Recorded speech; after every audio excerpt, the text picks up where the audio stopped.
Minister fund so అందరు ఎట్లా ఉండిపోయింది, మేమైతే మంచిగా.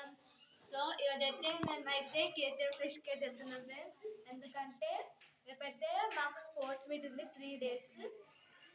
రేపైతే మాకు స్పోర్ట్స్ డే ఉంది, 3 days ఉంటుంది అనమాట. గ్రౌండ్కి వెళ్ళి ఆడిపిస్తారు, ప్రైజెస్ వస్తాయి. సో ఫుల్ ఎగ్జైటెడ్గా ఉన్నా. సో ఇప్పుడైతే మనం అయితే వెళ్ళిపోదాం. అండ్ అప్పుడు ఆ 3 days కూడా మీకు కంటిన్యూగా పొద్దున్న నుంచి వ్లాగ్స్ అన్ని పెడతా. ఫుల్ ఎగ్జైట్ ఉంది నాకైతే, ఎందుకంటే చాలా డేస్ అవుతుంది స్పోర్ట్స్ మీట్.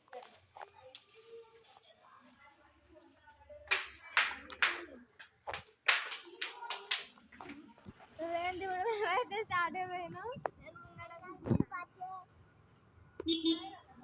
ఇప్పుడైతే కేటీఎం ఫ్రెష్కి అయితే కొంచెం దగ్గరలో ఉన్నాము. ఇప్పుడైతే మేమైతే కేటీఎం ఫ్రెష్కి వెళ్ళి